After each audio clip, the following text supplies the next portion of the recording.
सिर्फ इसलिए कि ये आदमी धीरेन्द्र शास्त्री भारतीय जनता पार्टी का प्रवक्ता बन गया है, जगह जगह जाकर भारतीय जनता पार्टी के नाम पर राजनीति करता है।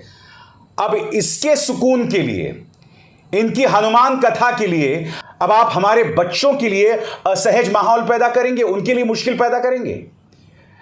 जैसा कि आप जानते हैं दोस्तों, दिल्ली में 5 से 8 जुलाई के बीच बागेश्वर धाम की धीरेन्द्र शास्त्री की हनुमान कथा चल रही है। आप जानते हैं सीबीएसई ने स्कूल्स को क्या फरमान दिया है। सीबीएसई ने स्कूल्स को कहा है कि भाई जहां पर यह हनुमान कथा चल रही है उस इलाके से स्कूली बसें नहीं गुजरेंगी। अब यह मां बाप की जिम्मेदारी है कि वो अपने बच्चों को पिकअप करेंगे, यानी कि उठाएंगे और ड्रॉप करेंगे।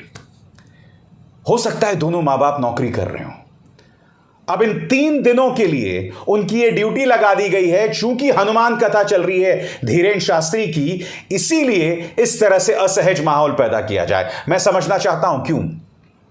और आप जानते हैं फरमान किसी और ने नहीं, सीबीएसई ने जारी किया है। मैं सीबीएसई से सवाल पूछना चाहता हूं कि आपका काम अब ट्रैफिक पुलिस का बन गया है? क्या अब आप धीरेन्द्र शास्त्री के प्रवक्ता हैं? सिर्फ इसलिए कि धीरेन्द्र शास्त्री भारतीय जनता पार्टी के पक्ष में राजनीति करता है, इसके लिए हमारे बच्चों के लिए मुश्किल हालात पैदा किए जाएंगे। उनकी स्कूली बसों को बंद कर दिया जाएगा 3 दिनों के लिए। आखिर क्यों? मैं आपको बतलाना चाहता हूं दोस्तों, बाकायदा मां बाप को व्हाट्सएप के जरिए फरमान जारी किया गया है, जो मैं आपको पढ़ के सुनाना चाहूंगा। मगर सबसे पहले दोस्तों मैं आपको बतलाता हूं कि सीबीएसई ने क्या फरमान जारी किया है आपके स्क्रीन पर। यह फरमान जो है मैंने पढ़ा है retired IAS officer Surya Pratap Singh के ट्विटर हैंडल पर। यह फरमान कहता है, आपके स्क्रीन पर देखिए दोस्तों।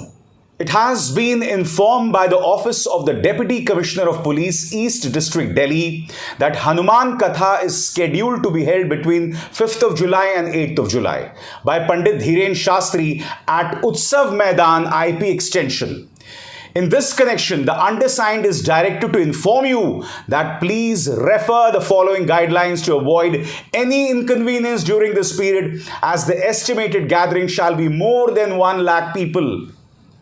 सीबीएसई की तरफ से रामदास शिवहरे जो कि अंडर सेक्रेटरी हैं, उन्होंने यह खत जारी किया है, जिसमें उन्होंने कहा है, उन्होंने 3 दिशा निर्देश जारी किए हैं। और वो दिशा निर्देश क्या हैं, पहले पर गौर कीजिएगा। The schools are advised to avoid visit of RODE from 5th of July to 8th of July if possible. स्कूलों से कहा जा रहा है कि भाई इन रूट्स पे ना जाएं। उत्सव मैदान आईपी एक्सटेंशन, जहां पर हनुमान कथा चल रही है। अब ये 3 फरमान तो इन्होंने जारी कर दिए। अब मैं आपको बतलाना चाहता हूं दोस्तों, रायन स्कूल ने माता पिता को क्या फरमान जारी किया है। आपके स्क्रीन पर अंग्रेजी में, फिर मैं उसका हिंदी में अनुवाद करूंगा।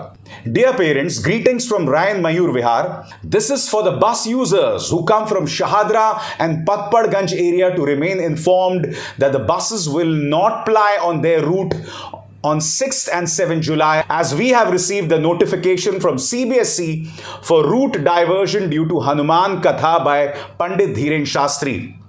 साफ तौर पर कहा गया है कि 6 जुलाई और 7 जुलाई को एक खास रूट पर बसें नहीं चलेंगी। और इसी के संदर्भ में मां बाप से कहा गया है आपकी स्क्रीन पर, we request the parents of route number 5, 6, 7, 8, 9 to kindly drop and pick your ward up from the school for these 2 days, which is 6th and 7th July, and the bus users of routes number 14, 15, 16 and 18 are informed that the buses will ply in the morning on regular time, but there could be some delay in the afternoon. यानी कि न सिर्फ कुछ बसें हैं जो नहीं चलेंगी, कुछ अन्य बसें हैं जो शायद लेट पहुंचें या देरी से चलें। मैं फिर आपसे पूछना चाहता हूं दोस्तों, जाहिर सी बात है इसमें सिर्फ मोदी सरकार का हाथ नहीं है, मगर यह फरमान किसने जारी किया है? यह फरमान जारी किया है सीबीएसई ने। और मैं यह भी जानता हूं कि आजकल अरविंद केजरीवाल जो केंद्र सरकार का कई मुद्दों में साथ देते हैं, इसको लेकर उनका विरोध नहीं रहेगा, बिल्कुल नहीं रहेगा।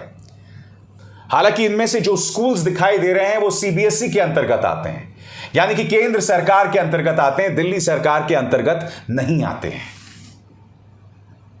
याद कीजिए दोस्तों, जब बालासोर ट्रेन हादसा होता है, 293 लोग मारे जाते हैं, तब यही धीरेन्द्र शास्त्री एक बहुत ही वाहियात और अनर्गल बयान देता है। क्या बयान देते हैं ये बयान देते हैं कि मुझे पहले से ही भविष्यवाणी हो गई थी, मगर जब लोगों ने इनसे सवाल पूछा कि आपने रोका क्यों नहीं, तो इन्होंने कहा कि भाई भगवान कृष्ण भी तो महाभारत नहीं रोक पाए।